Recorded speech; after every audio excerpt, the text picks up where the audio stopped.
presented by Mathli Express Music.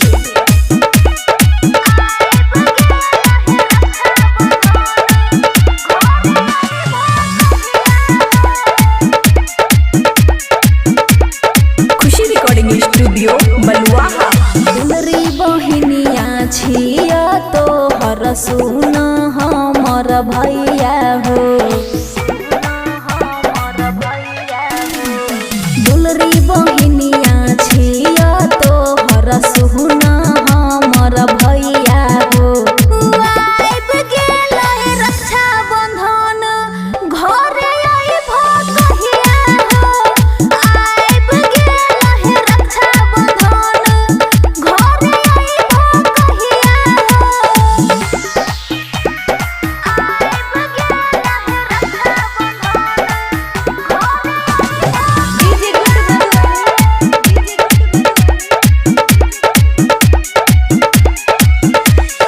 रक्षा बंधन के परब भैया होय छै जे महान हो। भाई बिना जग सुना लागै जानै छै जहान हो। जानै छै जहान हो। रक्षा बंधन के परब भैया होय छै जे महान हो। भाई बिना जग सुना लागै जानै छै जहान हो। राखी से भर देब सुन तोहर हम बहिया हो। आइब गेलै रक्षा बंधन घरे आइब कहिया हो।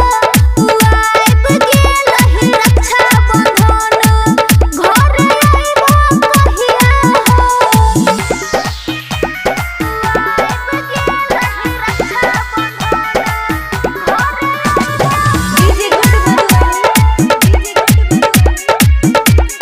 खुशी रिकॉर्डिंग स्टूडियो बलुआहा।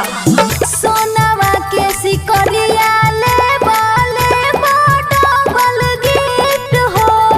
तबे हम राखी करबा भैया तोहर शिफ्ट हो। भैया तोहर शिफ्ट हो।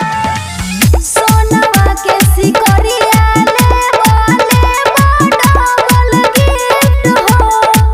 तबे हम राखी करबा भैया तोहर शिफ्ट हो।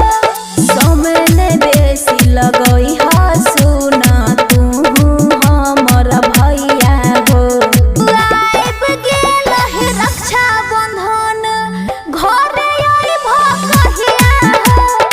आइब गेलै रक्षा बंधन घरे आइब कहिया हो। खुशी रिकॉर्डिंग स्टूडियो बलुआहा।